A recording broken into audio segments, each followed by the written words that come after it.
Okay, good evening, everybody. I think we are all here and ready to start the meeting. And we are live and we are not muted. So if we could please, since we don't currently have a chair with us, if we could have you all elect a temporary chair for this meeting. I make a motion to have Ed LeBlanc be the temporary chair for the evening. Second. We need a vote. All the meeting to order. I guess we voted. Pledge of Allegiance. Okay. I pledge allegiance to the flag of the United States of America, to the republic for which it stands, one nation, under God, indivisible, with liberty and justice for all.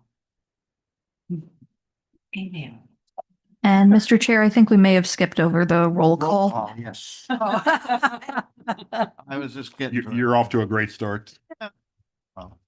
That's all right. I just like you. You were vice chair on the P and Z, you're right. Elaine DeRissa, Here. Laura Devlin, Here. Bob Dorenzo, Ken Gross, Present. Michelle Huffman, Ed DeVoe, Here. Ed LeBlanc. Here. You have a quorum. Okay, do we have any additions, deletions, or reordering of the agenda? Not on staff's behalf? Why do we not have minutes from last month? That's coming I up. can do them in time. Oh, okay. Oh, none. So we'll have them next month? Perfect. A good answer. Anything from staff? Any? No reordering from staff. So if you want to Anybody move else on. have any comments on the agenda, the ordering? Okay, then, the agenda is approved. Motion to approve. Do we need to do that? Not if you're not. No, I didn't think so. Okay. Okay, any withdrawals or postponements? No. No. Okay, great. Any disclosures from the board? Yeah, on item A, I did some research with staff during the week. Is it going to affect your? No. And I don't know if I need to disclose, I have a house on Cornell, and I received one of those notices. But I feel like it doesn't disqualify me, so I'm just putting that out there. Is that okay? Does staff have any? Oh. I mean, it's like all the neighbors got a notice, one of those notices. You know what I mean? That means you're significantly close. Yes. We have to analyze. Oh, how close I am? People will be equally as affected as you. Okay. 338 Cornell. We own 314 Cornell. Don't live there, but we have a tenant.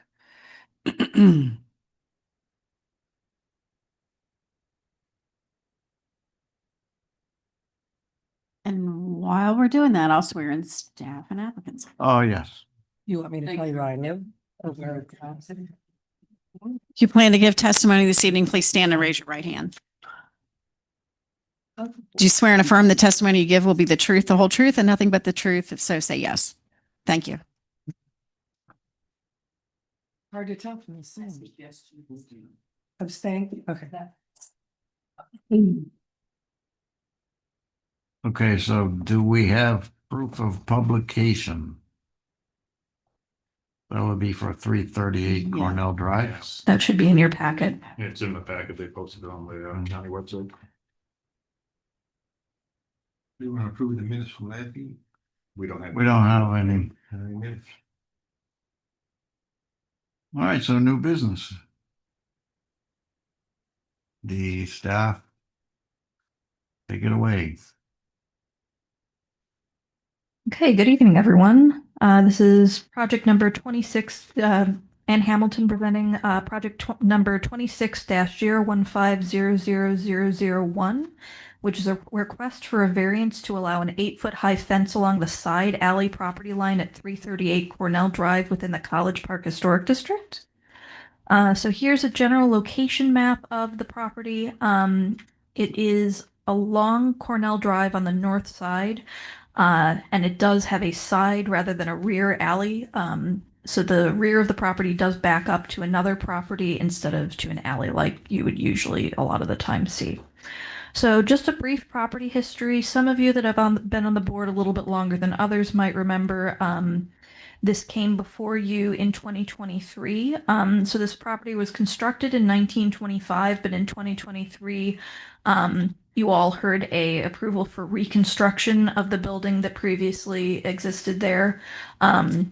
I believe this wasn't my case, I wasn't here at that time, but of the elements that were retained was pretty much that front entry feature. So this is a reconstruction of the building that was originally there. And subsequent to that, in 2025, the property owners, after completing the residence, received approval for new backyard fencing, or side and rear yard fencing at 6 feet tall. And I'll show you a survey of that in a bit. But just for your reference, you don't always get to see some of the completed projects that you guys see. This is what the ultimate approval came out as. So here's a survey of the property. The 8-foot portion of the fence is that area that's highlighted in yellow there. So as it's written along the top, the proposed 8-foot fence, it's about 80 linear feet of fence located along that side alley property. And then here's the aerial of the property just for your reference. So you can see here, the fence is currently constructed. It's that wood fence along the side. You can just kind of see it along the front of the building, and then it does extend along that side alley property line. So for the approved permit, the applicant did put in for a 6-foot tall wood fence, which would be located in those areas marked in yellow, and start at least 60 or 20 feet from the front property line, as required in the fence regulations. Nowhere on their permit application did they indicate an 8-foot fence, so the original approval was approved for a 6-foot fence in these areas. Now, when the applicant subsequently constructed the fence, it was constructed at 8 feet, and so they came in to request a variance from you for that reason. So for reference, the fence regulations for single-family and two-family residential uses, which applies to this property, allow for a 4-foot fence within the front setback area, so that's usually the front 20 feet of a property. Along rear property lines, you can have a maximum of 8 feet along an alley, otherwise a maximum of 6 feet. However, on side property lines, which is what this particular property line is, you are allowed a maximum of 6 feet as measured from natural grade of the lot. So this is a little bit of an interesting situation where if this was a rear alley property line, they would be allowed an 8-foot fence, but because this is a side alley property line, they are only allowed a 6-foot fence. And as a diagram, this is just generally, what we would show people in terms of what our fence regulations ultimately pan out to. So, like I said, you can have an 8-foot in the back, 6-foot on the sides, 4-foot in the front. So their variance request is approximately 80 linear feet of 8-foot tall fencing along the west alley side property line. And as far as the variance criteria, you would need to find special circumstances or conditions exist which are peculiar to the land or building for which the variance is sought and do not apply generally to nearby lands and buildings and that is not the result of the action of the applicant. So for 338 Cornell Drive, like I said, it's a little bit odd to have a side alley, but most of the properties along that side alley, along that alley that this property has on its side, do have a side alley property line. And as far as I can tell, and this is not, I did not go out and measure every single fence, but just looking at a quick, street view image, it appears that if people have fences, they're about 6 feet. The LDRs specify that 8-foot fencing is permitted along rear alley lot lines, but not side. Like I said, single-family homes within the neighborhood generally do comply with this requirement for maximum fence height. And the requested variance is the result of unpermitted work done by the applicants. The original fence height was 6 feet on their permit application, so this doesn't meet that criteria. Criteria B, the strict application of the provision of these LDRs would deprive the applicant of any reasonable use of the land or building for which the variance is sought. As far as available records show, there's actually never been a fence along this side alley, at least between surveys of the property, Google Maps. It doesn't look like there's ever been any fencing along this side, and they have had reasonable use of this property since 1925. So a configuration in which they were to put in a 6-foot fence would not deprive them of reasonable use of their land. The variance proposed is the minimum variance, which makes possible the reasonable use of the land or building. Like I said, they do have reasonable use of the land without the variance or without the fence, really, in and of itself, while they'd have a little less privacy with a 6-foot rather than an 8-foot fence. And there is a commercial use across the alley. Fencing that meets the code would still be permittable and would still provide them with that privacy. And criteria D, that granting the variance will be in accordance with the spirit and purpose of this chapter and will not be unduly injurious to the contiguous property or the surrounding neighborhood, nor otherwise detrimental to the public welfare. That, in short, I won't read the rest of that. This would be contrary to the intent of the fence regulations, which only allow for a 6-foot high fence. However, an 8-foot fence would be permitted by right for a rear property line, so it probably would not be injurious to any surrounding properties. However, this still doesn't meet this criteria.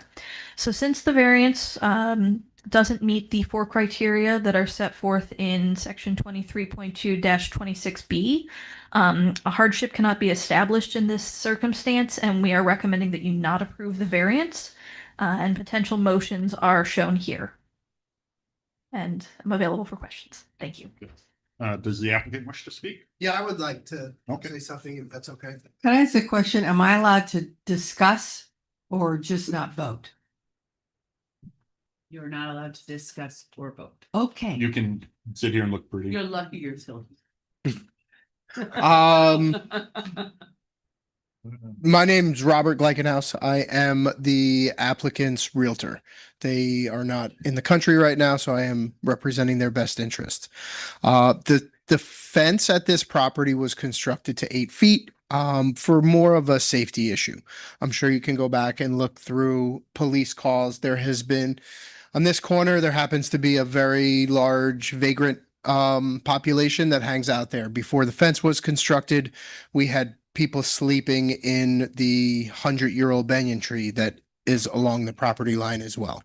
And it's more of a safety issue. I'm at the property 2 to 3 times a week for the last 3 years, and I have consistently been harassed by the people who hang out there on the corner. Just last week, one of them came charging at me when I very politely was asking them to leave because we had an appointment at the property. We are trying to sell the property, and the 8-foot fence is definitely going to help any buyer who ends up purchasing the home and living in the neighborhood.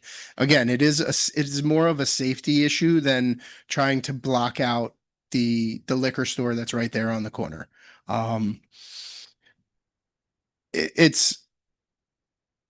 It's not, in my opinion, it's not an eyesore. It is comply. They've done everything that they needed to do to comply with the Historic Society. Took them an extra 2.5 years to build this house because they did everything by the book with the Historic Society. And when push comes, It's the Historic Preservation Board. I'm sorry, the Historic Preservation Board. And when push comes to shove, this was a safety issue because an 8-foot fence is a lot harder to scale for somebody than a 6-foot fence. That's all I have to say. Thank you. And you, sir, your name was again? Robert Gleikenhaus, GL. And you're the realtor? I'm the realtor who's worked with them for the last 6 years on Were you this. involved in the construction as well? I was not involved in Renovation? no. Okay. I found them the property. They renovated, or the plan was to renovate, but the city ordered that it get knocked down, because it was an unsafe building. Okay. Thank you. Mhm. So, we may have questions. Go ahead. Questions? Were you entertaining, I didn't hear you. were you entertaining some other idea? Will I entertain another idea? I mean, when push comes to shove, it's not my decisions to make on this property, but would love to hear what you have to say. I have something to say. Okay, what do you got? Well, So, let me ask a question first, Yeah, just so we can clarify, okay? So because what we're saying here is the fences that are built here are 8 feet high. Are they 8 feet high on both sides of the property No, currently? No, just the alley side. The area that's highlighted here is where it's an 8 foot high fence. And so the question would be whether they have to cut that fence down to 6 feet or keep it as it is, right? Correct. Okay, Pretty much. just want to be sure. okay, so I think this is a unique situation with this property because if you can go back to the aerial, even though it's your side alley, it is the rear alley for the commercial properties. So Correct. That's kind of unique. And yeah, there's parking understand why you spaces would right want- there. yeah, no, I understand why you Mhm. would want an 8 foot fence, 100%. And had you come to us back when you were doing the construction or the owner was or the contractor was, I wasn't on the board at this time, but if I was, I would have said yes. My problem is that we asked for a 6 foot fence. It says it in the permit application, it's printed. The city notated on the permit application 2 spots, and then it's handwritten in the permit application as well. Install 6 foot wooden double-sided fence. And it's not like we didn't get a 6 foot fence because we have a 6 foot fence on the east side. Mhm. So And the rear too. and the rear. And the rear. Yep. I can't speak for what, You're not privy to that. You don't know when the decision was made. I have no idea when the, Fence. nope. Yeah, I mean, I don't think we have the authority to fine anyone for not doing something, or slap anyone on the wrist. No, that'll be code enforcement. But that's what I'm disappointed at is that we applied for a 6 foot fence. And it was very clear that we applied for a 6 foot fence. The 6 foot fence was approved. We built an 8 foot fence. And then there's actually, can you go back to the Site plan? the site plan? Yeah, the aerial. So, what, for staff, what does, if we permitted them to have the variance for the 8 foot fence and because the board acknowledged that this was special circumstances, what would that do for the future? When that fence needs to be rebuilt? First, you have to meet the criteria. Well, exactly. Yeah. So So first he has to meet criteria of all three. You can't meet just two, you gotta meet criteria of all three. But the interesting thing is that you asked the question you're asking. Can you put your mic on, please, sir? Huh? Microphone? Sorry.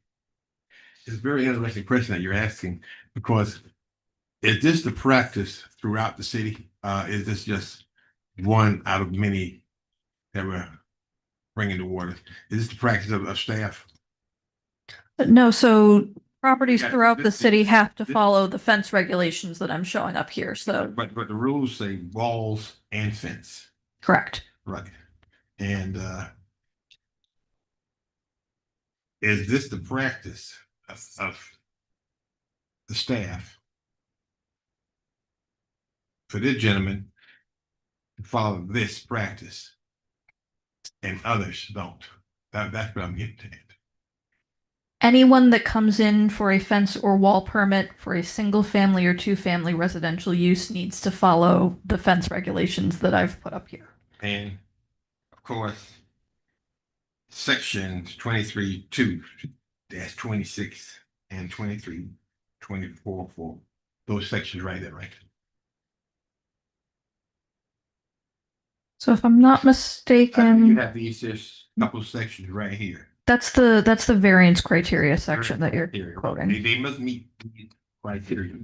If they request a variance, yes, the board has to find those 4 criteria for any variance that you were to grant. So. You understand where we're going here? I understand completely where you are going here. I can't speak for why an 8 foot, why they didn't do the 6 foot, why they didn't come and apply for an 8 foot fence. I can't speak for that. I wasn't here. I wasn't a part of their construction. And it's self-inflicted. I 100% agree with you. I'm here to represent their best interest We'd like to help you. and try to convince this board that it is a safety issue, and the people who hang out on that corner specific have been a problem over the last 3 years. Can you explain why an 8 foot fence would be safer than a 6 foot fence? Because are they gonna not be able to like leap over the 6 feet? I would say an 8 foot fence is more of a deterrent for somebody to hop over, because I have found, and there's a door there, like there's a door to this fence that sometimes is locked and sometimes it's not on the other side. That's a separate issue. What's a separate issue? But there's a door or a gate or whatever. It's just to get back to the equipment, the AC equipment, the pool equipment, and the stuff back there that's on the side of the house. So That's a door, safety issue, not the fact there's a 6 foot fence. well, there's a lock on it. There's been a lock on it. The safety issue is what's going around in the surrounding neighborhood. The safety issue is what's going on and just that, not the surrounding neighborhood, that corner specifically.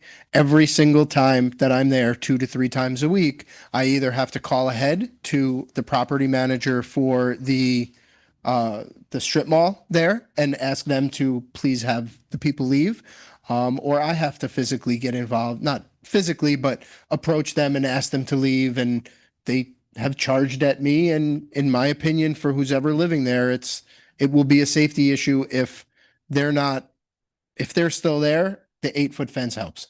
Is it your contention as the realtor that it would be easier for you to sell this house if there was an 8 foot fence, and that could be perhaps in your interest as well? No, I think it's going to be beneficial to whoever lives there. I don't think it's going to make a difference in sorry, I thought you said earlier that you thought that it would. Well, the fence being there, I think it helps and is a selling point, but I don't think somebody's going to make a decision not to purchase the home because of the fence size. Like I said, I think it's a safety issue, and we're trying to keep that element out of this property. We could build 8 foot fences all around the city, You could. but that's not what the regulations say. I Fences. completely understand that, and that's why I'm here asking for a variance on And I their would agree behalf. with my fellow board members that if the applicant had come to us originally and said we need an 8 foot fence for safety reasons, security reasons, whatever reasons, we could make a decision on that. But they went ahead and did something that was not approved by staff, and staff puts a lot of time and Mhm. effort into reviewing applications and setting parameters based on the historic preservation guidelines. So for somebody to go and do whatever they want to do against staff's, the permit, I don't see a compelling reason why that should be granted.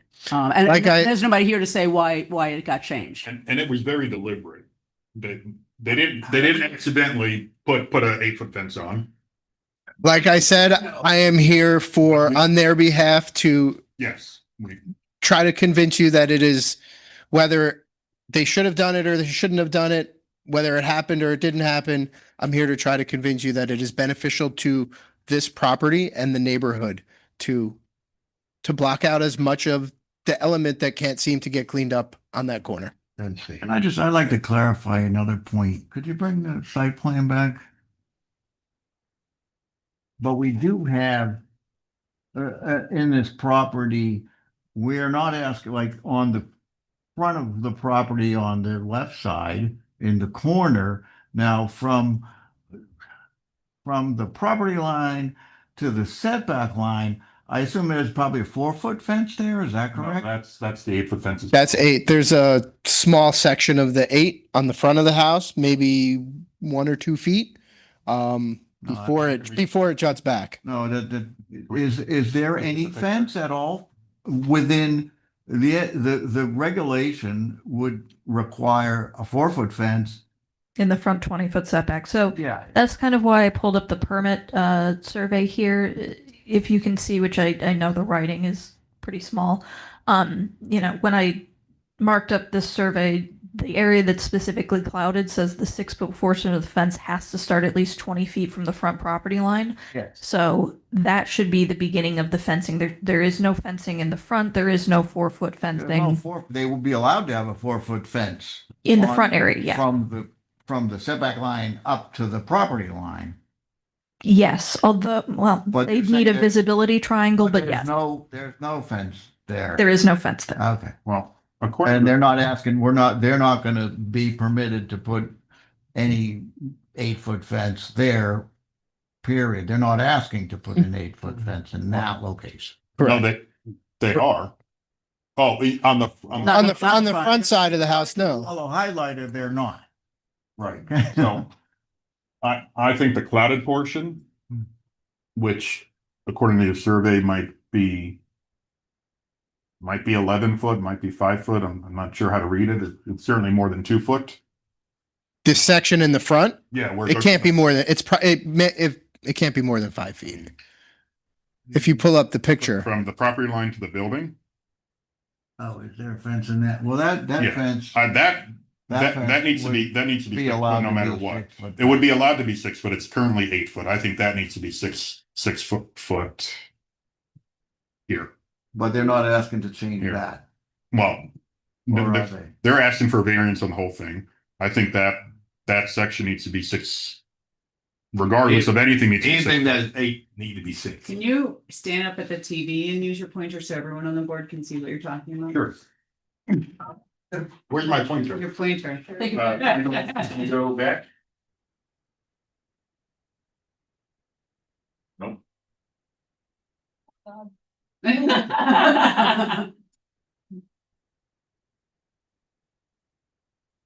I think you're still sharing. It's just. Okay. The photos of the house. Oh, photos? Yeah, well, or the survey, but I think the photo of the house, okay, from here at the property line to the house, that area. That's definitely gonna be 6 foot. Is that 6 or 8? From the front property line back, right? And I know it's 20 foot back from the property line, What is it now? now it's 8. Oh, and you can see it also in here, Do we from know that the that's property line to the building. Okay.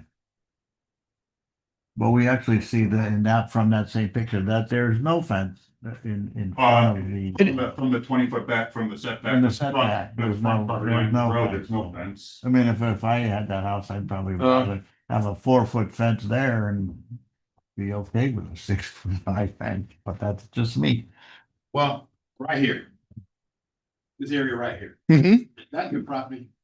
The fence is on around the property line. it is very close to the property. I don't know exactly That's the where. public right of way. Yeah, it's a public alleyway. Yeah, it's a setback of a foot, no? But, Well, there's grass there. well, Is it Well- your property? well, or okay. It's the owner's property. you maintain this. Yes, they maintain that. But that's the public alley. It's on. They maintain it. That's what I mean. You see here, area right there? Mhm. Remember my last question to you, if we entertain something else. Mhm. First, excuse me, a hedge. Where's the limitation of a hedge? There's no limitation, is I there? don't think there is any. There is not a height limitation for hedges as far as I'm Why you aware. put a hedge? Cut it, because the way we're leading lane right now, we're gonna make you cut it down to 6. Go with a hedge. They got some nice hedges out there. Throw your 8-foot, 10-foot edge, keep it maintained.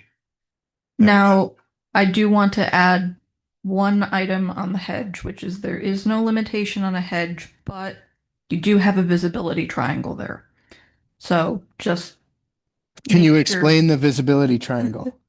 Do you have a specific dimension along the alleyway as well as the right of way for Cornell Drive, where you essentially have a triangle where you can't place anything within that for safety for people. People coming. Where the fence is, yes. As long as the fence is where the hedge is where the fence is, you're good. Just don't start extending the hedge outside of the area of where the fence is. And you mean to put a hedge on the Outside. outside of the fence? That's Yeah. not technically his property. If the fence is right at the property line, then that's not so theirs to if do. for some reason, So it doesn't. Inside. if for some reason the city wanted to come and make sure that alley was accessible, they could bulldoze it down one day. It looks like the fence is inset from the property line, though. I think your neighbor paved it a little bit over the property line is what probably happens there. And you can, Because we're seeing blacktop, but you can use, they got nice bowling builders. Hedges so people use. People could put it, somebody said could put it inside the fence. Oh, that's fine. it's probably invasive, but bougainvillea is great at keeping people out that don't belong there. Keeps me out of my I mean, yard. I think you're asking for more clutter there. I'm trying to help you. So I understand that. you're saying some of security purpose. Mhm. Okay, to grow your tall hedge. And the fence is definitely gonna. The way we're leaning. I think we're ready for a vote. Are we ready for a vote? Do we have a motion? I'm not ready for. Okay. You're not ready for a vote? Still discussing. I can go through my four criteria. I absolutely think this is a unique situation, and it does deprive him from the use of that property because it's commercial property, directly adjacent, even though it's his side alley or the owner's, it's a rear alley for those commercial properties. And Two criteria. I realize what you're saying. There's And I 4. appreciate that. There's 4? But Hold you on. have to understand, there are rules and there are regulations. well, And trust me, if we do this,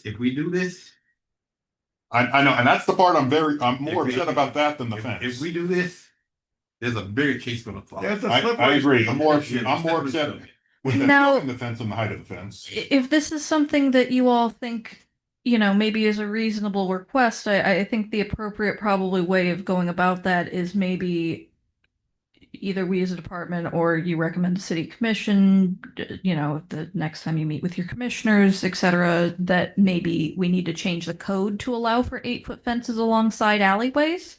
I think that's probably the more applicable way to, make this broadly apply to anyone that has that situation. If I actually have other concerns with the fence code, the way it's written, I might like to express to the commission.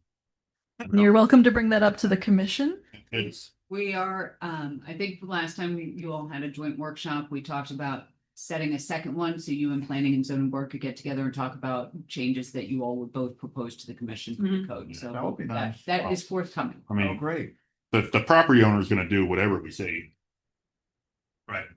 Because He- they have to, especially if they're going to plan on selling it. They've got an open permit on this fence that hasn't been closed out properly. Correct. Are there code violations? I don't for the believe kids? I don't believe so, but I'm not positive. Well, what brought you here? The What brought you in? the owners, I've represented the owners in their real estate transactions for the last 6 years. They are just happen to be out of the country today, so that's why I'm here for them. My understanding is an inspection was done on the fence by the building department to close out the permit, and they measured it and realized it was 8 feet. But this is a code violation. Then it is.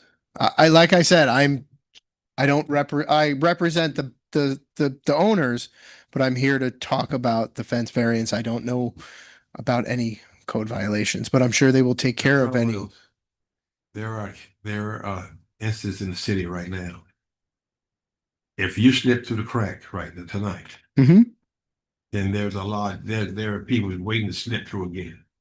And the trouble is, if they were coming for us first, then we can, okay, we can judge if this a hardship or not. But to do this after, then come before us then, now, it's that's How many complaints did you get from the community in the outreach that we did? Staff. None that I'm aware of. It's not really the point, though. I understand that. I simply just asked a question of how many complaints you received from the community that the fence is 8 feet tall? Well, somebody mentioned it. No, No. the building department mentioned it. All I asked was how many complaints from neighbors and the We community. don't You, usually. you've asked the question, it's been answered. It's not the Okay. point. Okay. That's not our concern, obviously. Yeah, I do have a few questions. So, thank you. I know you, thank you. You mentioned. Can you make sure your mic's on? It is. Okay. The criteria, you mentioned it met 2 of the Well, 4. I'm gonna say it meets all of them and I'll tell you Yes. why, and I'll tell you why. Make a motion and you could explain why you think it meets all 4, then we could bring that motion to the board. Because I'm feeling that I'm gonna lean towards the acceptance. And I understand they went behind and didn't, they did things backwards. But in this case, you're right. It is a special circumstance. We're not gonna see this often because a lot of the people that would want to say, hey, he did it, we should get to do it. And then thirdly, what you propose is excellent because then we could come with a very definite example as to why the code could be altered. And then from then on out, then we have something to work with that's a little bit more reasonable. But in this case, I am very much in agreement with you because if it were the backside, we wouldn't be here.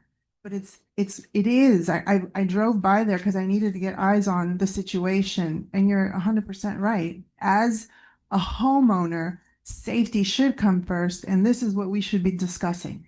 Not, I'm sorry, with all due respect, breaking the rules. This is safety. If I'm a single mom or a mom with young kids, if somebody can peek up over the 6 rather than the 8, I would feel a lot more safer.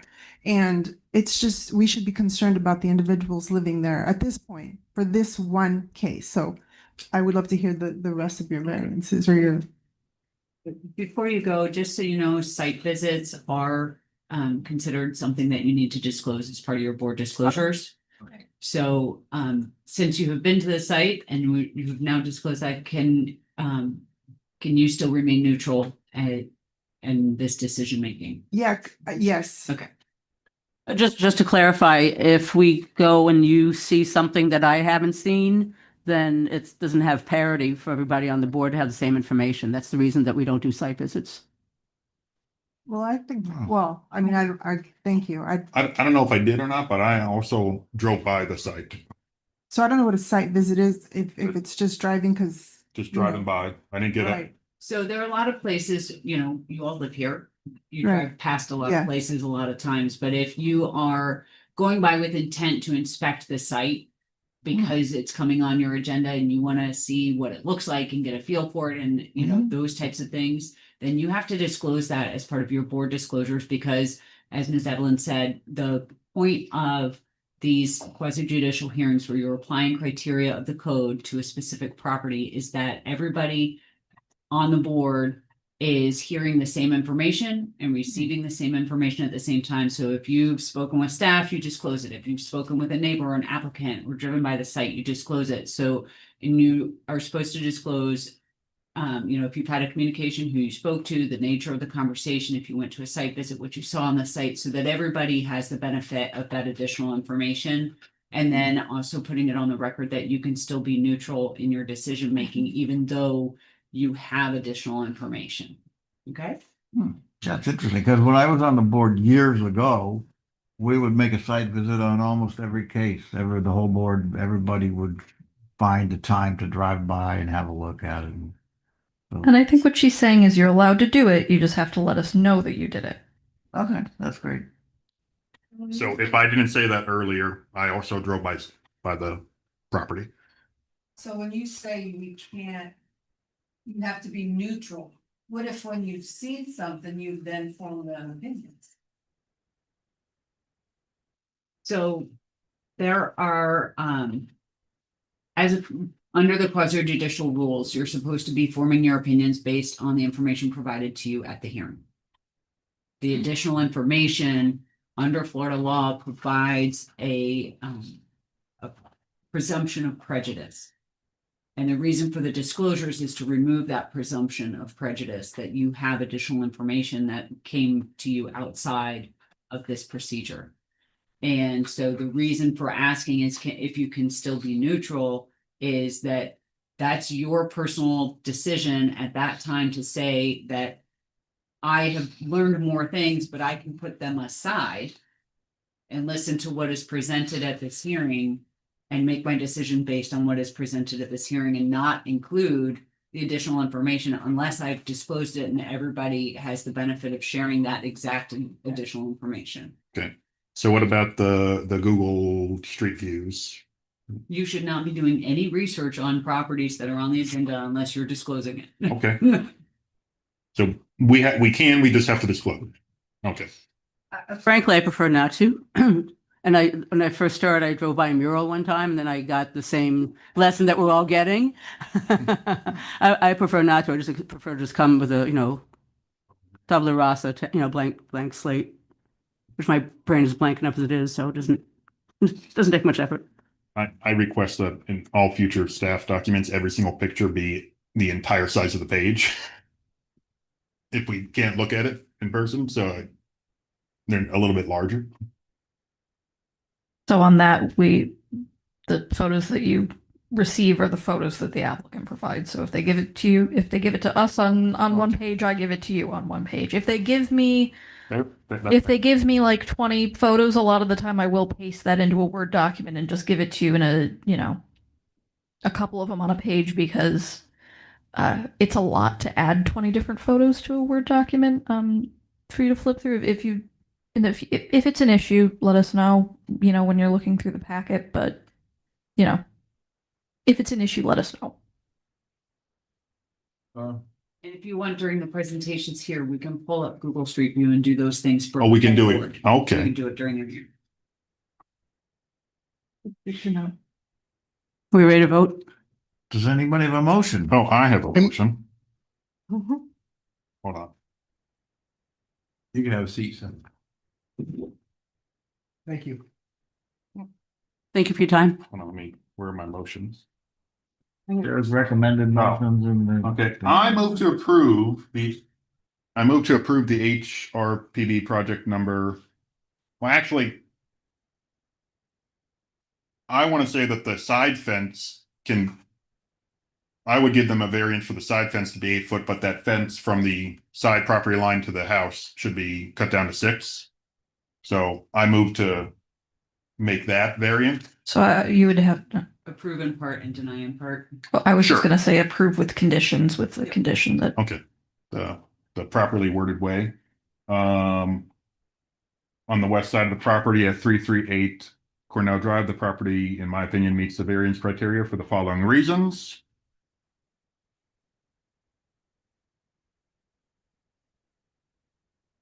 Special considerations or special circumstances or conditions exist which are peculiar to land or building, which a variance is sought and does not apply generally to nearby land and buildings that is not the result of an action of the applicant.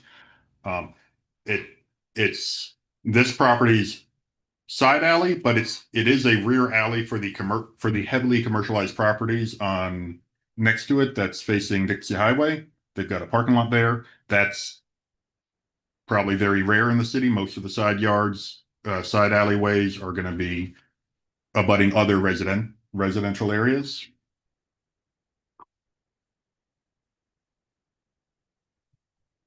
The strict application of the provision of these LDR would deprive the applicant of any reasonable use of the land or building for which the variance is sought. For the same reason that the city decided that you can have an 8-foot fence on your back alley, because that would be a reasonable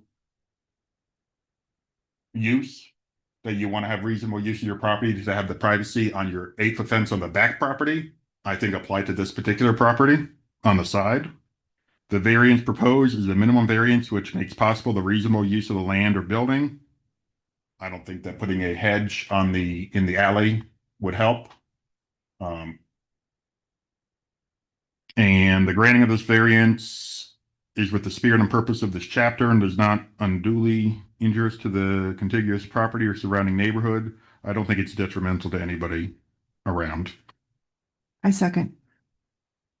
Does anybody else have a motion. So we So need to, is it a motion, are we okay with the motion the way you said it, or do we need to say anything else? So that's your motion. Are there conditions, for example, having the Yeah, front portion? I want that front however many feet cut down 2 feet. So that maximum height for that front portion facing the front of the house, Facing Front Street, Cornell. Correct. Is to be 6 feet.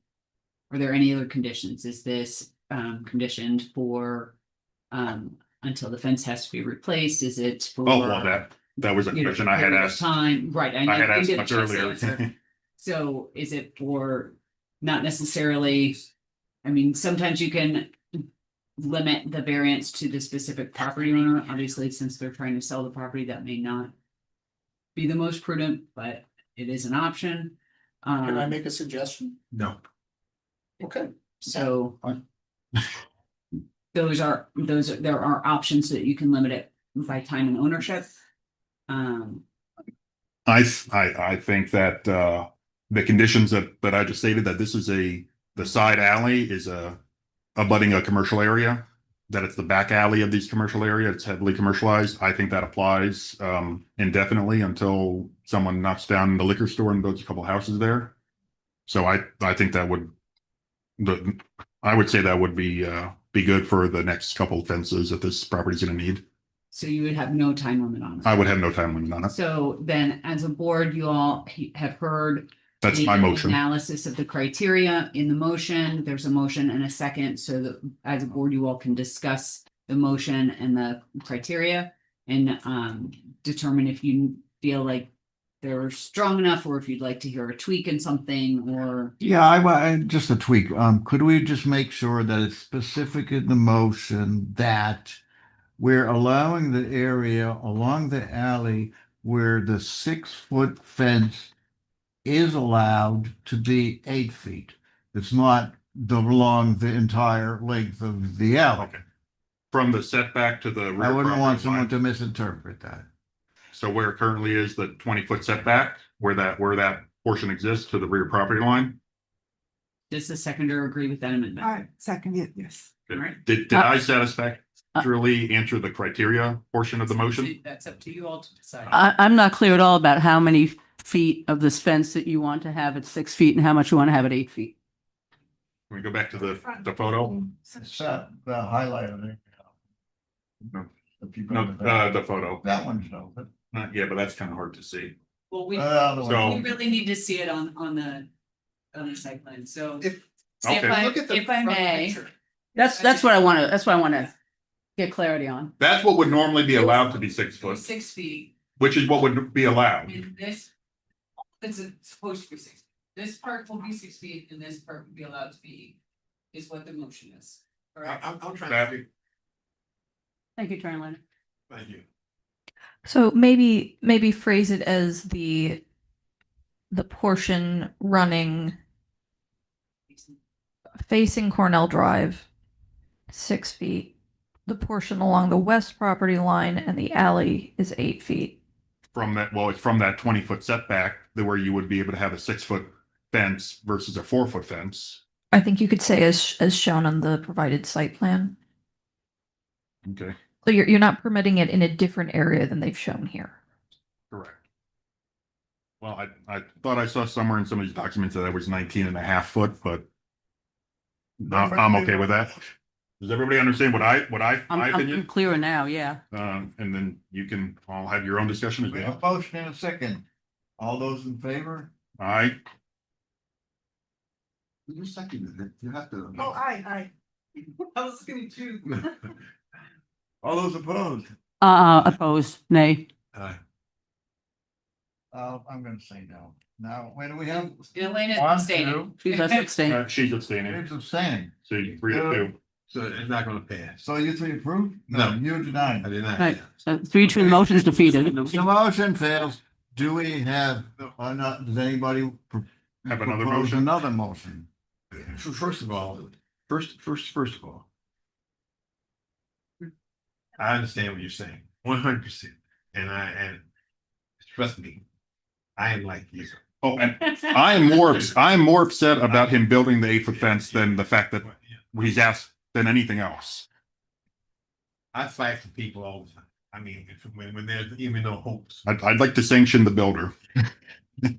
Please. Go ahead. I mean, I fight for people even when there's no hope, and I'm the only one fighting for them, and then I get voted down all the time. But you know what? I understand. I understand where you're coming from. The only thing about this case is there are cases that will come in here and say, I have a hardship. And they have already done the work, and your heart bleeds for them, but it's here, right here, black and white. If it came before us first and say they had a hardship, then of course, in some cases are different, but this case right here is cut and dry. I'm gonna say one thing, what I think, okay?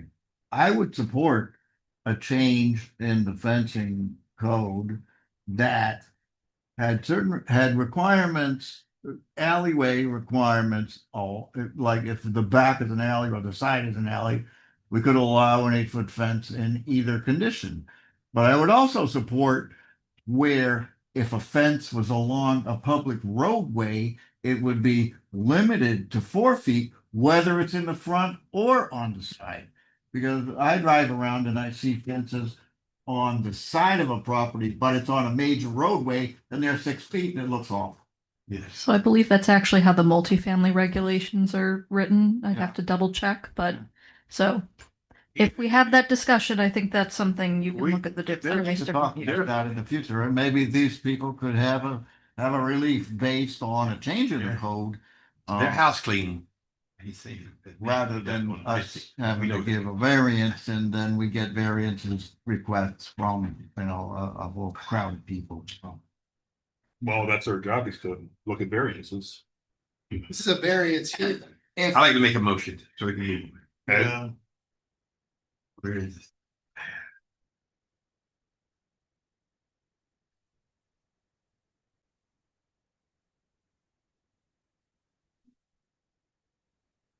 Did you put on board? I move to disapprove. Hrpb, project number 2601000001 for variance. Allowing an 8-foot fence, linear fence. West of the property line at 38 Cornell Drive. The applicant does not meet the variance criteria based on data at right now. I'll second. I would not close the book on him. If the rule change, you can bring it back. Would we need to come back if the rule changes? Then he wouldn't need to. Oh, That's right. they're selling the property. We're trying to sell the property, but I may be here a year from now because of this, who knows? So we have a motion and a second. All those in favor? Aye. Aye. Aye. Aye. 3-2, motion passes. Pass. The one person who lives the closest who this might affect, you would even let vote. It doesn't make any sense. Thank you for your time. Well, those are our rules. That's Florida laws. Everybody knows somebody. Not our rules. Everybody knows somebody. Okay, I wish I knew what she was thinking. He was thinking she doesn't live there. She just found it. well, that Well, That I'm might be sorry. even I'm worse. sorry you sat over there and looked. Yes. can she, Well, no, that was, Elizabeth? please give us advice. We'll go off the record. Elizabeth's gonna recommend not to say anything. I am gonna recommend not to say. This whole meeting is on the record, Let's, for the record. let's go with the recommendation of our attorney. You're, I it sound like you all said that come to us first. We would approve it. So it's like we're punishing. What's the different decision? Yeah. I didn't say that if they came before us, we would approve it. I said if they came before us, if it came before us, we would have evaluated it. Well, I said that if they came before us and I was here at that time, I would have been inclined to approve it. I don't think. I don't know Sounds very. about the other four of us. But It'd be good if you could find some. No, Well, the code enforcement can. I mean, he's got to cut 2 feet off the fence. That's a No, our fine. job. Yeah. and if you put up a hedge, that's a blessing. No, I think. I got bamboo that's 40 feet tall. I'm back. Thank you. I am surprised they didn't make more of an issue of, not just that commercial property. Liquor store. Is that looking for, now I can. It's a heavily trafficked Is it thoroughfare. I don't Is it a think so. nuisance, the neighborhood? Neighbors, where to camp out there. Well, I think this is all important stuff to write down, keep in your notes, and the next time we have a workshop, But if please we're bring this up. discussing that, how hard is it for, I mean, they don't even have a fence from the setback up to the property line. How hard is it for whoever, ill-meaning person to just walk around the fence walk into their front yard from the alley? Well, I yeah, but suspect the reason that house was not selling for a long time. Or the liquor is store? Because of the bar. Yeah. Not the bar, the liquor store. Okay. no, the house is not selling because of the housing market right now. All right, let's move on, guys. Okay. So I think we have a new business or an ordinance? Thank you, Ann. Thank you, Ann. Sorry that took so long. What for you this time? Oh. Those rules exist all over the city now. Do I need to read what this is or Oh, no, that's staff take over? Good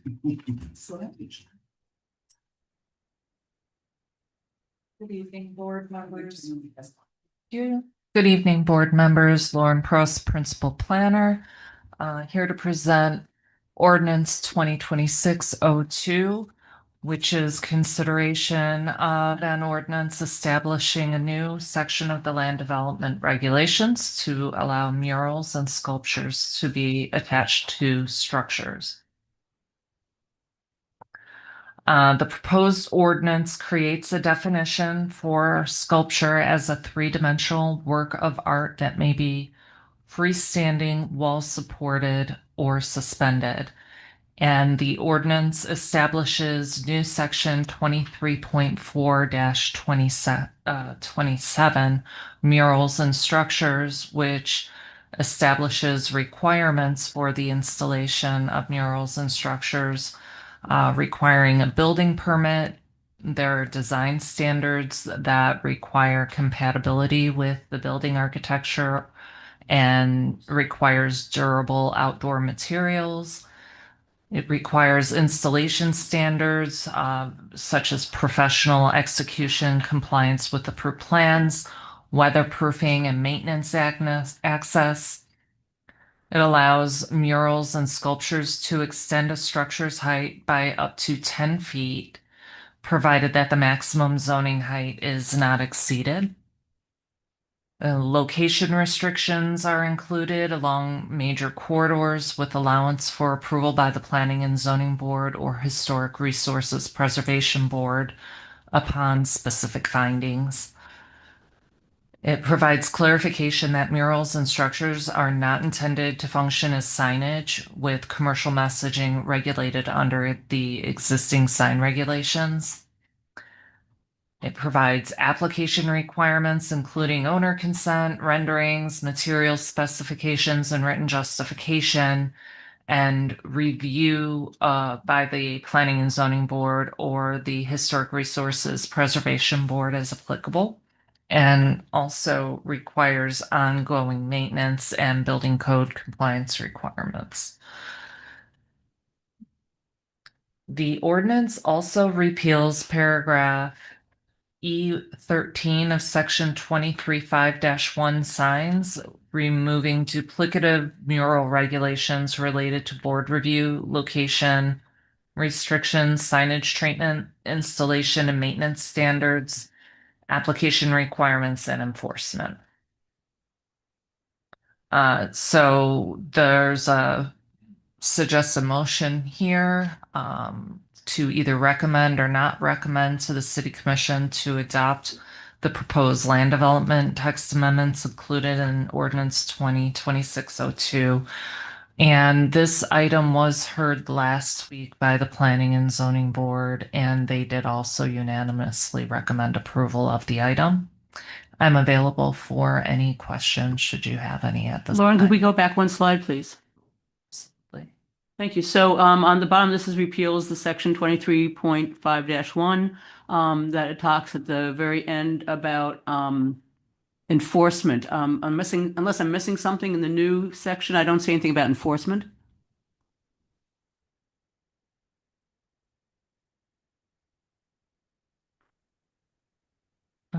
Just looking over the ordinance right now.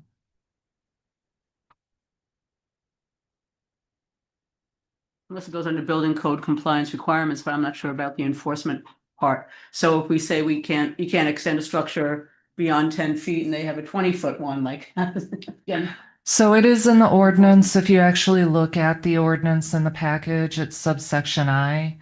It says compliance with applicable building code requirements.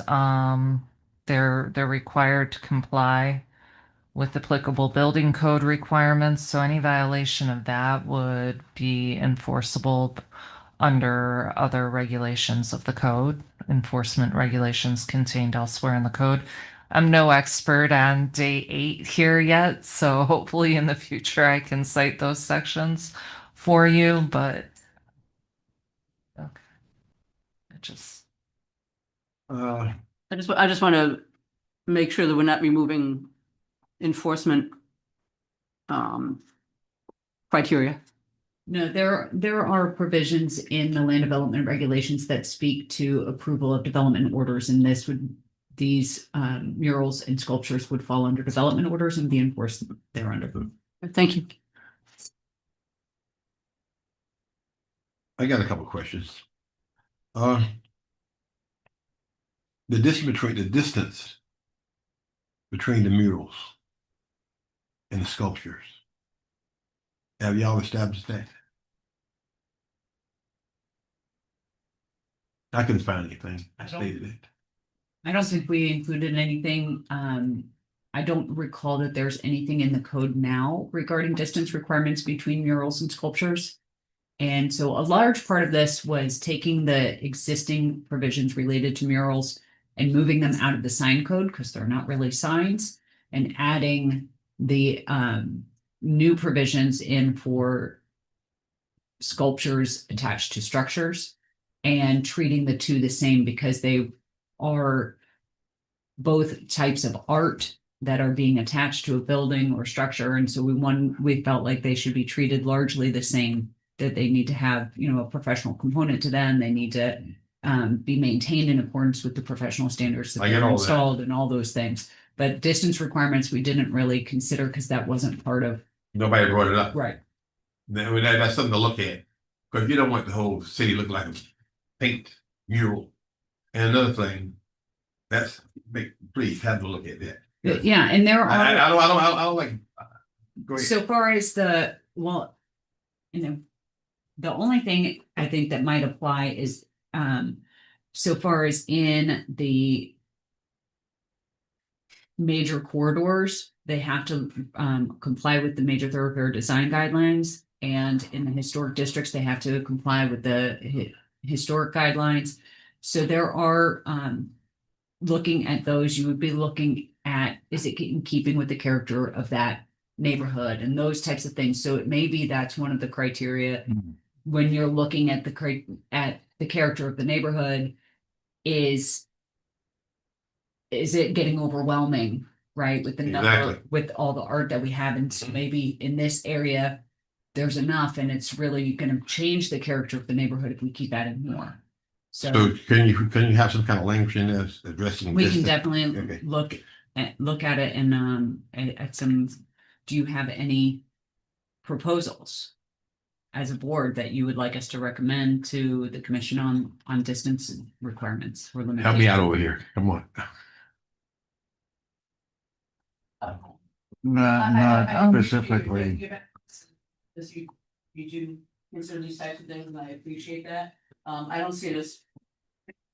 I'm sorry, I don't see it as a potential issue necessarily. I mean, we could say,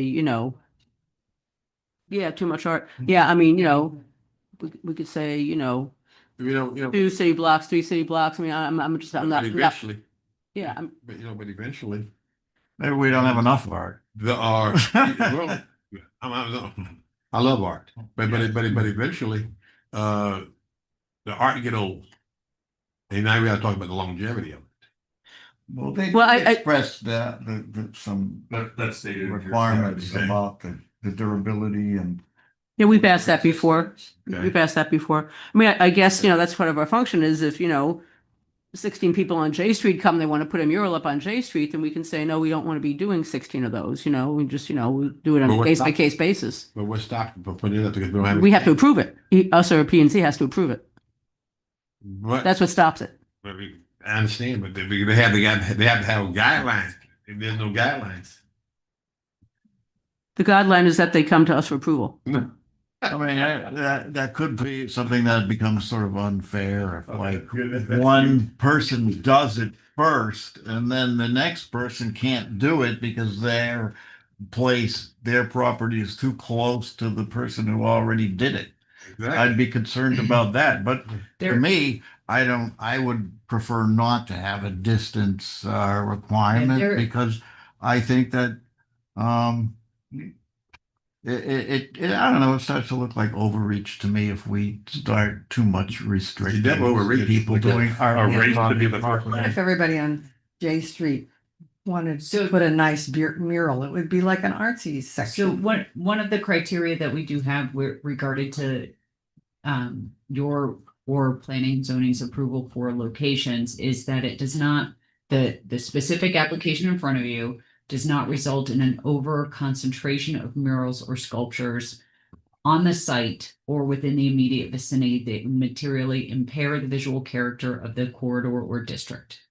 Perfect. And there are also specific restrictions that they shall not be permitted on buildings or structures facing Lake Worth Road, Lake Avenue, Lucerne Avenue, Dixie Highway, and Federal Highway, except upon specific findings that it's appropriate. And then again, the reiteration of compatibility with the zoning districts surrounding land uses and adopted comprehensive plan policies. So we have a lot to hang our hat on there to support decision making. Yeah.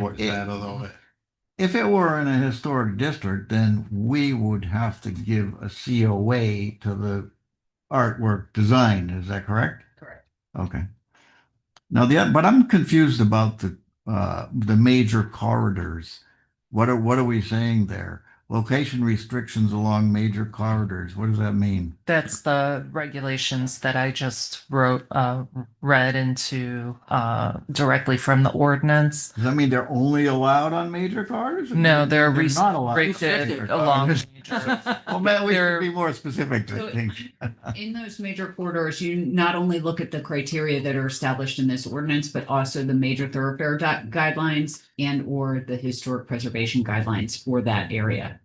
And that was a carryover from the mural provisions that are already in the code. Oh, so what we're saying is if they want to do it on a major corridor, they have to meet the other Yes. design criteria that Correct. applies to that major corridor. Yes. Oh, perfect. Okay. One other thing. I don't have to say about political statement, we were all of that.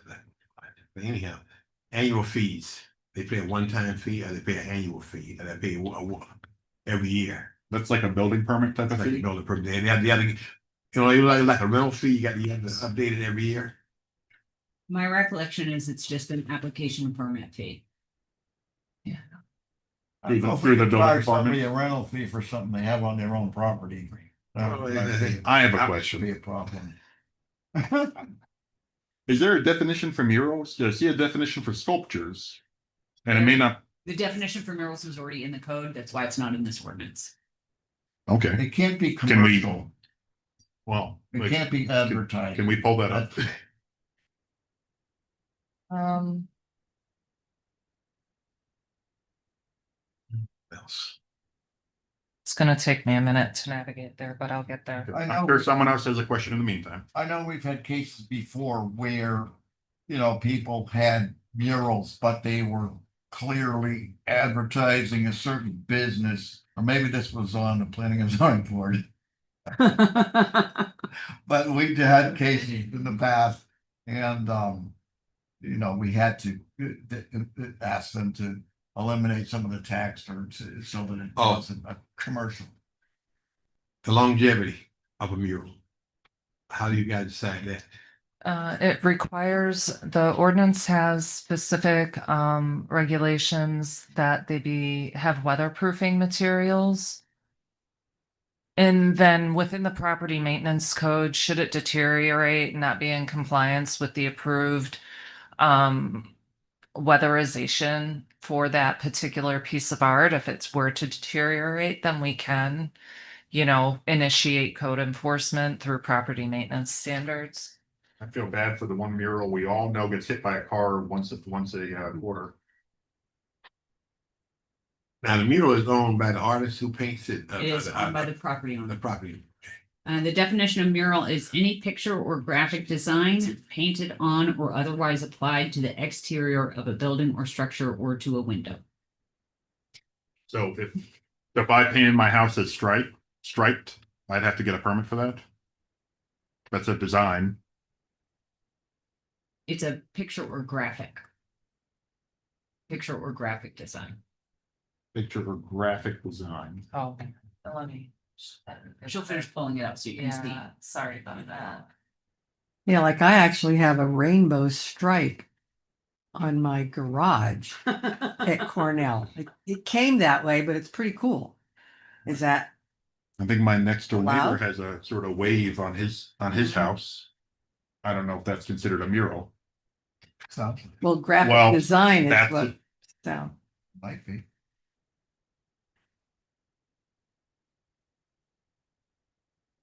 But this ordinance wouldn't require people who already have a mural to actually have a code compliance issue.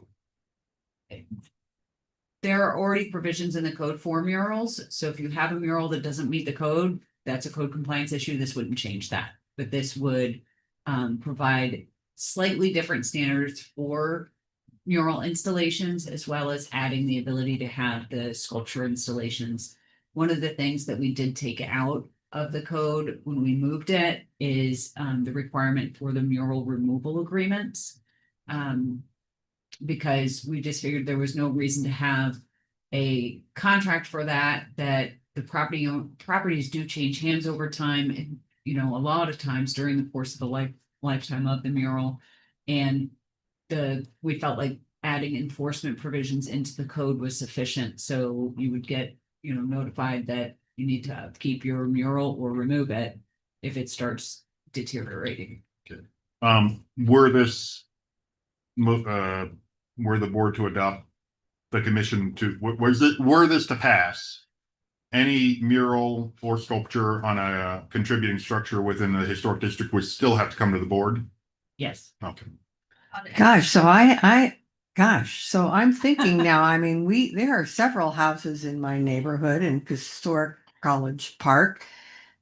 I mean, somebody just spent, had to have been a month every day out there painting mandala on the front of his house. It's lovely. I bet he didn't get approval to do that. And I've got another neighbor that has a really nice in her entryway, but I guess somebody could complain or You may code wanna- enforcement. You may want to recommend to your neighbors that they come in for mural permits. Without naming names. Oh man, I think after the fact, but Recuse yourself from that. and then you're gonna punish them because they're coming to you after the fact. I mean, I But no, I don't think that's fair. We haven't punished people who've come to us after the fact in several circumstances I can think of offhand. So I mean, I think it's just disingenuous, but. I don't think we punished the gentleman earlier. Okay, difference of opinion. That's certainly But I am concerned now about can people, I mean, when I think of murals, I think of a commercial building. I was not thinking of what somebody could do in the front of their house. And are we saying you can't put a mural in the It's front? actually got a little bit of a concern, like, like where I grew up, everybody used to have these little like lawn jockeys in the front of their house. Yeah. So I just like, is that a sculpture? Then put it, or like, you have I mean, or if you have like a sundial in your front. I don't want to So pull up my then- neighbor's house on Google Street View as an example. Yes, I'm As to concerned the- for overreach with this. As to the, just so you know, as to Me the too. sculptures, this is sculptures that are actually attached to the structures. Oh, okay. That we're not regulating, it doesn't your apply to just junky yard art. structures that are in the yard, like a fountain or, some other type of sculpture that's in the yard. This is only if they're attached to the structure because there are building code issues that we want to make sure that Yeah, it's safe. makes sense. So Okay. I am very concerned about the mural thing on some of these. I'm concerned about the definition, Mhm. and I really don't want to say pull up my neighbor's house in Google Street View as an example. But I don't know if that would be considered a mural or not. I'd say it's a graphic design. I mean, I do have a couple And- murals in but- my neighborhood and they're lovely. And as a disclosure, I did drive by that site. Irrelevant for this. Okay, I'm. There's a.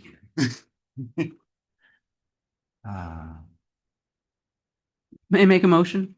Does anybody want to make? I would love to have somebody make a motion. Do we have a motion? I do. I move to recommend to the City Commission to adopt the proposed LGR text amendments included in Ordinance 2026-02. Second. I second. We have a motion and a second. All those in favor say aye. Aye. Aye. Whoa. Wait. Oh, so that's two I say ayes. no. Oppose. Oppose. Really? Oh, so motion fails. Two We're to not- three. So board, Can we take roll on that, please? Mr. DeVoe, Nay. Ed Whitlaw, no. Michelle. No. Ken, I voted yay, and I just want to say that this is kicking the can down the road to the commission, no matter what we say. Of course. Yay. and Elaine. No. So 4-2 motion. Do we have any suggestions? Yeah. Well, somebody needs to make another motion then, because the people that are saying let's not do this need to make another motion. It's either a yes or no, or. the is it- commission would like to hear, if you're not recommending, that they would like to know reasons why you're not recommending this so that they can address, ideally address your concerns. If there are specific things that you want for them to include or not include, they would like to hear that. I have a comment. I mean, I'm concerned for overreach. I think that people should be able to express themselves within their own property and not necessarily be exposed to city regulations. I agree. Can I mean, we? you don't have to, you can paint your house any color you want to paint it. That wasn't always the case. But, Okay. what if you want to paint the bottom half one color and the top half the other color? Make a diagonal line. Is that considered a mural? Can we have some guidelines for height, perhaps? I mean, if we want to be, kind of narrow this down a little bit. I mean, somebody putting a mandala on their house, I don't think that's what we're looking to approve, or even, I wouldn't be interested in spending hours approving, mandalas on people's houses or a rainbow or whatever, I mean, let's talk about a height restriction, the mural can't be any more than, 6 feet by 10 feet or whatever it is you want to say. I mean, let's just start with that. Okay, I've got a question. Structure, because it's on properties or structures. A fence is considered a structure. Staff. What do you mean? So there is a height limitation in the Oh, ordinance. fences are not structures. So if I wanted to paint each of my fence posts a different color, make a rainbow, would that be considered a mural? Would I need a permit for that? It's not a No. structure. Would it be a sculpture? Regulate fence painting. But we don't regulate fence painting at all. What if I painted a mural on the fence? That might count as a mural. A mural is a photo, is a picture or a design. no. That's a, But a graphic not design is. painting individual fence posts. That's not a, But she said graphic design. A graphic design. Oh, I think, If you wanted to paint a picture on your fence, so be it. I mean, I don't know. I still think it would be overreach for us to tell you that you Amen. can't do That's that. right. Chair, we have a staff member that would like. Hopefully you would want to do something that your neighbor. So regarding fences, Find painful. Sir, affirm the testimony you give will be the truth, the whole truth, and nothing but the truth. yes. So fences are not considered structures. Oh, sorry. Yen Tarafa, preservation planner, Lakewood Beach. So fences are not considered structures. That's why you can have them on the property line. And at the same time, the only paint requirement that we have for fences are chain link fences. They need to be coated black. That's it.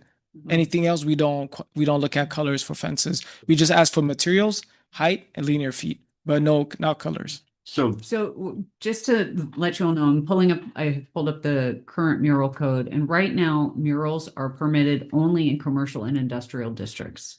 Huh. So our view when expanding the locations available was that they would then be available to be put in residential districts, not to, provide government overreach, but to open the door to have murals in other places other than in the commercial. as long as you asked us first. As long as you have a permit.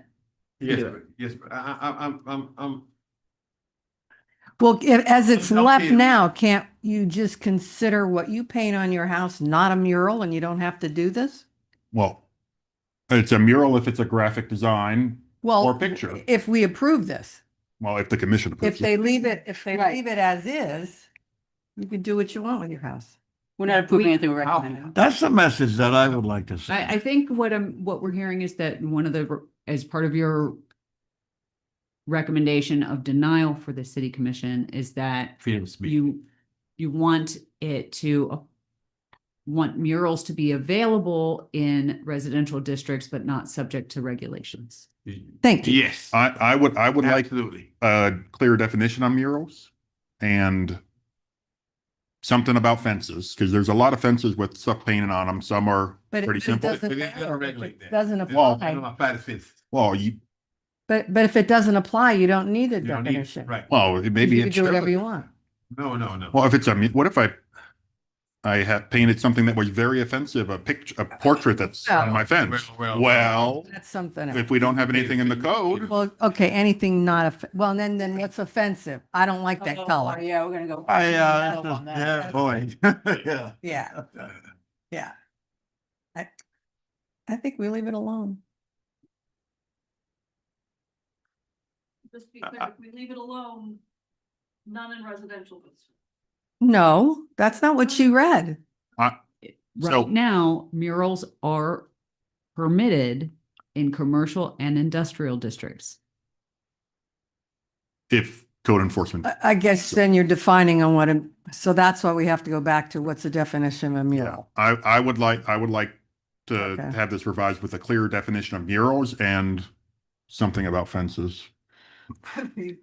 Didn't we approve, I think when I first started, didn't we approve some mural for the Mango Inn? Sure. It's a commercial building.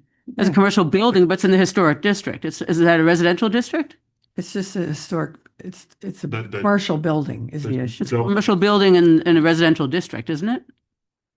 I don't know. I'm asking I a don't know question. either. I think it is. I think the Mango Inn is in a residential district, isn't it? Right, that's not commercial or industrial, it's mixed use. Yeah, but anything can be grandfathered in a historic district. I It would like likely that. is. We approved it, Like so, yeah. It's like a grandfathered in for zoning. yes. Let's, I have this question from me. As far as, I think right now the gays are having a tough time throughout the country. Who? Eh. Can't hear you. Gays. Oh, okay. And Who? so I like to go right to I like to talk about what's on my mind. And the murals if they want to paint a mural, you telling me they're gonna need to come here for a permit? Are they gonna, why? Especially if it's in their yard, on the side of their building, on the side of their house.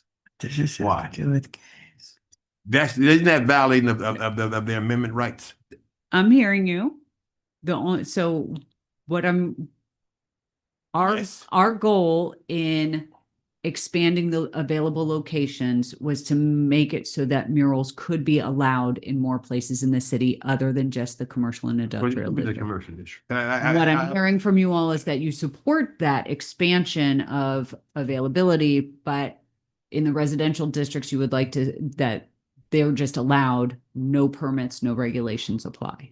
I would say in a way, yes. I mean, I think we should be really careful, and we're not making the decision here, so I'm not gonna be too specific, but I think we should be really careful about over-regulating murals murals, indoor sculptures in residential areas on residential property. Yes.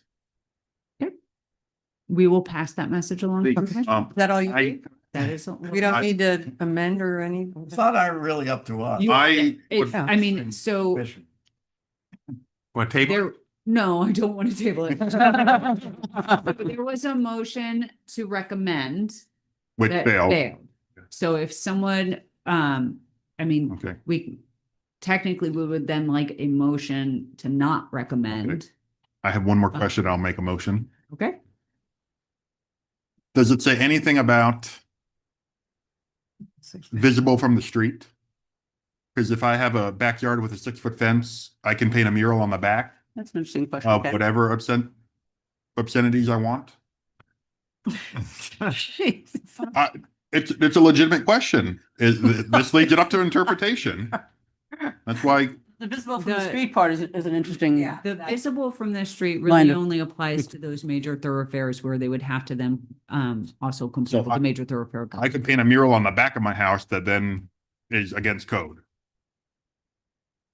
Well, if you go with visible by the visible, but from the street Well, concept. currently, Well, we don't have anything about murals visible from the street or not. well, this just talks about murals. Right now, we're just talking about murals. Because sometimes we make exceptions of things like, okay, a door, like no one's going to see from the street, a back door. And I or- paint or- We can or- certainly. Can I paint a Garage. inside of my house We without can- a permit? This only applies to exterior. Okay. So, but we can certainly also recommend that, state that your recommendation is that this would only apply to murals and sculptures that were facing or visible from the street, Okay. if that's something that you all. So, I mean, do you feel like you understand what we're objecting to? Well, that's why I keep trying to Okay. ask, Yeah. make sure that I'm getting the clarifications and the things that are important to you also that, because like I said, the commission does really want to hear from you, especially when you're opposed to something that has come forward, Mhm. to hear what your objections to it are, even if you don't necessarily have a specific change this paragraph or that word, Mhm. they want to hear why Mhm. you're not recommending it. okay. So, Attorney Linehan, can we get back to this, Article 4, 1, 2, 3, 4 points down where it says allowing murals and sculptures to extend a structure's height? So somebody could put a mural on a big piece of plywood or something, I don't know what's a bad example, and attach it to their house up to, extending the structure height up to 10 feet, providing the maximum zoning height is not exceeded. So my interest is having not having a mural that's going to be in somebody's entire house. How does a You know, mural, have some height restriction. how does a mural extend the height? It is It's more unclear. likely that a sculpture would Right. extend the height than a mural, Mhm. but it is possible that This is unclear and this is, I think it's possible that you could have a mural on, a backing of some kind that would extend over the structure's height. So that's why we left it general that it would apply to both things, but if you all would recommend that apply only to sculptures, we can make that note too. I just, they would need a permit regardless, yes. with this. The sculpture's only in the commercial. And Murals and sculptures, as we've written it, are available in all zoning districts. If you have a three-level multifamily house and somebody wants to do a mural on the entire 3 stories, would that be allowable unless we make some height restrictions? Yes, there are murals that take the entire size of buildings down. I'm ready to make a motion. Go for it. We have a motion, Um, potential motion. I move to not recommend to the city commission to adopt the proposed LDR text amendments included in the ordinance 2026-02. I would like them to get some more clarification on murals, what a mural is. What was the other thing? So I have recommending murals be available in all zoning districts, but not to the same, not regulated to the same extent in residential zoning districts. Residential properties. Yeah, That's residential residential properties. properties. And just the idea that we want to allow for creative and artistic expression. exactly. So do we think a permit should be required for a mural on a residential property? No, no permit, period. Unless No. it's really easy. I don't know. You know, I'm sorry, but permits are not really easy in the city. So what is your motion? so what would happen if you needed to permit putting a mandala on your house?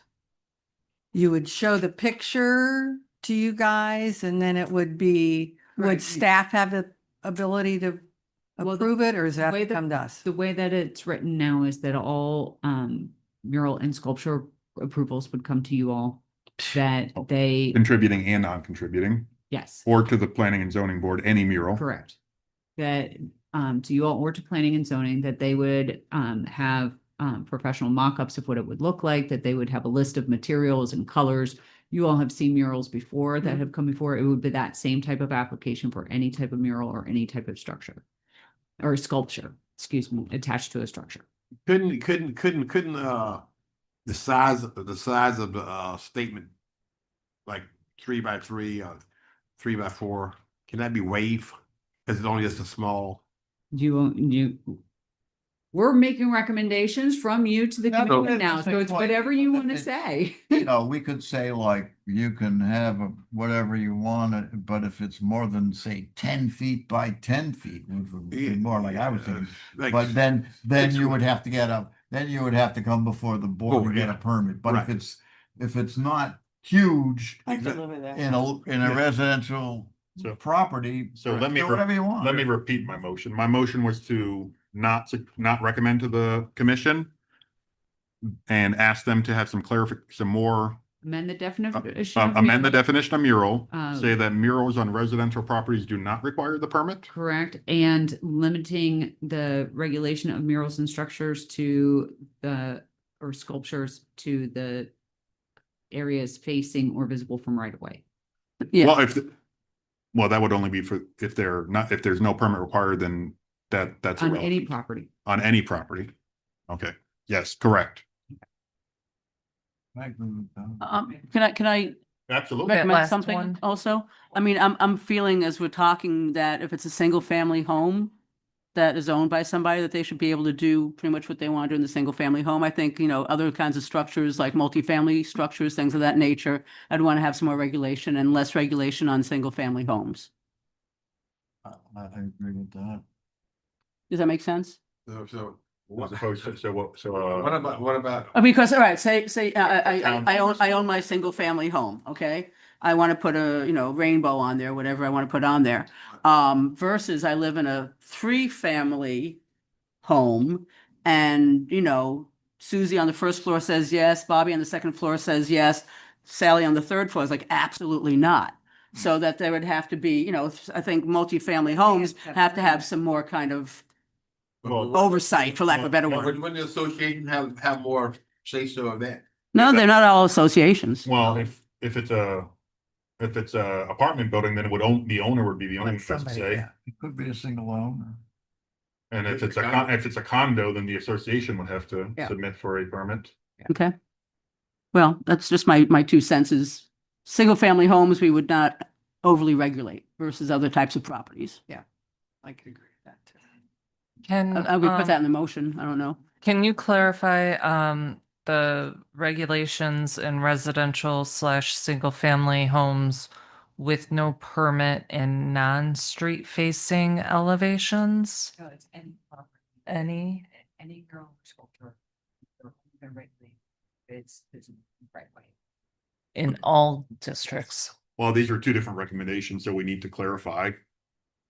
So, we're recommending, so my motion was to recommend a better definition of mural. Single, residential properties have no regulations. Do you want to say single family residential property? I don't, but Okay. you Nope, can. Nope. We're denying the recommendation, but you want to say, you're not approving anything, but we don't agree with what they're saying. But with the recommendation of smaller. It's not recommending the ordinance, but it's providing feedback. Oh, of okay. what- To the commission. Please, go ahead. Wow. Okay, so better definition of mural. Either single family And home or graphic residential design. properties and graphic design. Well, graphic design is the definition of mural. Currently. And considerations about visibility from the street. And considerations about visibility from the street. And staff can type that up nicely, please. Does anybody second my motion or have a different one? I'll second that. Okay, we're Okay, One we for have two. a motion and a second. 1 for 2. All in favor? Any discussion? You You want get to- enough. Aye. Mark? Oh, Ed, come on, you gotta have something. We have we have another 20 minutes to get to 8 o'clock. Ready. Aye. Aye. Aye. Unanimous. Unanimous. All right, what's next on the agenda? Motion passes. Just to close? I think we're out of here. I think Wait a minute. The lights are on. There. My word. Okay, so first of all, as you all discovered earlier today, we don't have a vice chair and we are overdue for elections. So if you all would like to elect a chair in the absence of your current chair and a vice chair, please do so now. I would like to table that for when we have everyone's present Do we, I mean, our chair is absent, our tonight. official chair is absent tonight, Correct. but there's no okay. Yeah, I But agree. we need to do an election every year, just so. Yeah. Let's do it when our That- chair, we- when our official Yeah. chair is When everybody's present. present. Because he may or may not want to run again, so we need to find that out. That's. Oh, no, actually, that's better. We do it for him when he's not here. Okay. I motion that we impeach the chair. So when the full board is present, Would you prefer when the full board is present, or let's table this for next month and hopefully everyone is present? everybody. Yeah, put on the March, please, yes. Because I At least don't the- know. At least the chair should be present when Yes. we're electing a chair. And, okay, yes. and that brings me to my next item, which is not to put you all on the spot. But But putting us on the spot. I am putting you all on the spot. If we can get your availability either now or as soon as possible, we need to have a special meeting for the city garage. That is likely coming in the very short-term future. If we approve it. Well, so we need to hold a special meeting so that you can all review and or approve. Let me, You're neutral to city garage, Yes. city garage. Wait, isn't that in the planning and zoning? Not, this one is. Because it's Oh, it is in the historic- Historic district. it's in a historic district, you all are going to hear this. Do you want to know what day? I'm thinking about. So right now, we are tentatively, the earliest we would hold it would be March 25th. The other options would be April 8th or April 15th. So ideal if, I know this is asking a lot, if you can all hold those dates if possible. If anyone has an immediate conflict, please let us know. Okay, so I have Well, I have some things to say 25th, April because number one, I believe that the garage that we're talking about is about probably 75 feet from where I live. Okay. Mm-hmm. Does that mean I will not be able to participate? Depends how many people are affected.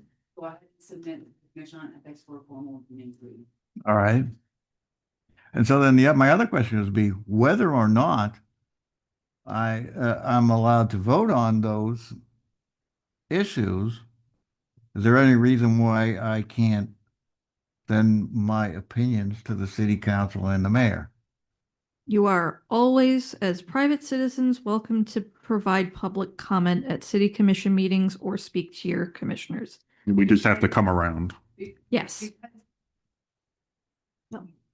But Okay. you're not speaking as a HRPB member. So when you have a voting conflict of interest and you are unable to vote or participate in your board meeting, it does not prohibit you from speaking at other board meetings. Okay, so, and you can always speak with your commissioner. You need to make it clear that, you know, that you are speaking as an individual and not as a member of any, you know, board or committee. But speaking with your commissioner or a planning and zoning board member is always appropriate because they don't sit on the same board as you. They are not bound under sunshine law from having conversations with you. You just can't speak to each other. And then we have to disclose it. If you do it before, if you're having those conversations before a vote, you would disclose it. When you're having those But does discussions. not exempt us from being able to vote on an issue necessarily. Correct. Okay. If you have formulated opinions, then you need to make sure that you're putting them on the record and whether or not you can be impartial still in your decision making based on the evidence presented at the hearing. That is a standard question for every quasi judicial hearing that you all will hear. If you have had community input and I know something, you know, there are some things that you all deal with that there have been newspaper articles and there's been, you know, a whole bunch of stuff out in the world about the issue before it gets to you. So just make sure that you're being full and transparent with your disclosures and being, you know, honest with yourself and honest with the public on your ability to remain neutral and vote on the matters as they come before you for the hearings. May sort of have an opinion, but you're open to hear what everybody else is saying and you might change your mind. Your neutral decision making should be that you do not have any formal opinion in your mind. You are here to hear what is presented as evidence and base your decision on what is presented the evidence at the meeting. Do you have an opinion in your mind? I have lots of opinions in my mind.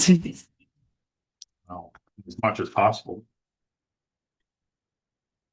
Well, now, the people, I guess everybody gonna be here. With, I gonna be with, the museum too. Let's put this on the. I think that's what this is about. Yeah. Decisions related to the museum and decisions related to the parking garage come to you all because they're both in historic districts. I'm pretty sure we'll have a pack out there. Oh, like we did when we were having those decisions, probably. Yes. Are you asking if the garage that we're going to be hearing about is related to the museum or the separate? No, he was saying the crowd expectation. Would it Oh. be similar to when you all had those hearings? Sure. Probably so. We have it at 5 instead of 6. But it still had a little flavor pitch because of those houses. When the houses supposed to go over there by the parking garage, is that still happening? So yes, you're There- going to hear the relocation. There will be part of that. Ideally, you're not to spoil things. You're going to be hearing large site plan development, a COA for the garage itself, a COA for the relocation of the building, potentially a COA for changes to the building as well. I think that's probably more likely to come before you at a later date. So yeah, site plan, plan develop. You're going to hear a lot of applications at once, but it is going to relate to that one relocated building as well. We should eat before we come. Yes. How much on that? Can we have that meeting starting at 5 instead of 6? No. Yeah, guess that. No. Okay. Just point of information, I would prefer not the March 25th date. Please. Okay. And what were those 3 dates again? So we're gonna have 2 dates, the 8th and the 25th, the 8th and something else. So We are going to have our regularly scheduled second meeting of the month for every month. Plan to be here for that date. We are then also, similar to how we had the special joint workshop last month, we are also going to have a second meeting for the garage, just so we don't swamp up the original meeting for any other applicants we have.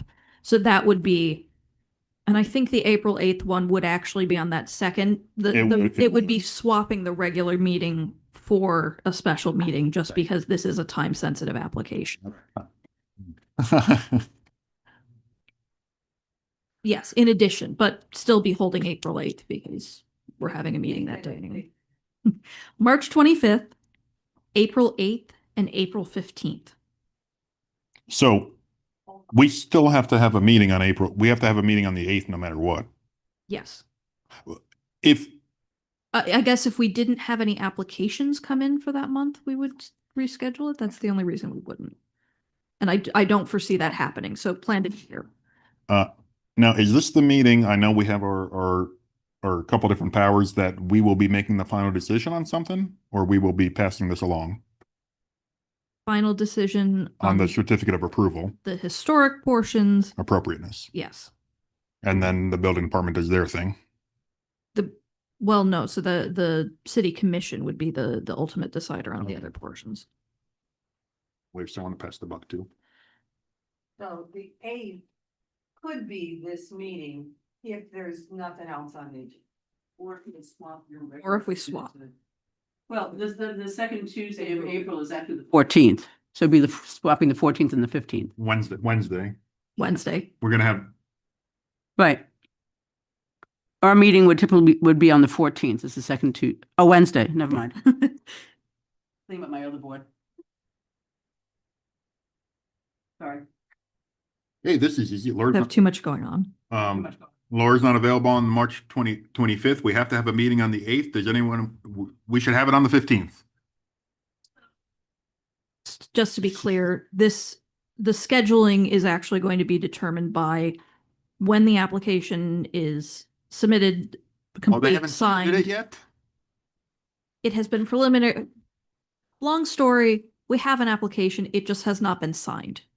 So it is ready to go out, but we are not able to process it as a department until property transfers happen at the city commission level, which hopefully is happening February 17th. Once we know on February 17th, if that occurs, that's when we can start officially scheduling, and then we'll have a time certain date for you once we've scheduled. We also have a neighborhood meeting to schedule as well. So we'll have that time certain for you as soon as we have an application submitted. This is just an advisory. Hey, we know this is coming up, and we need to get this on an agenda. Heads up, please keep those dates if you can. Okay, so we got the heads up, either Yes. either March 25th or April 15th or April 8th. Yes, and if you have any conflicts, please let us know. If something has already come up, please let us know. Because if we don't hear anything from you, we'll assume that you can make it. All right, what else? That's it. Any you'd like to make department comments. reports, board member comments. We had enough of those. Okay. So I assume we don't, I move to adjourn. no, you can't do that. Why not? Because you don't have the authority. What? Yeah. Oh, I can just, I'm gonna get up and leave.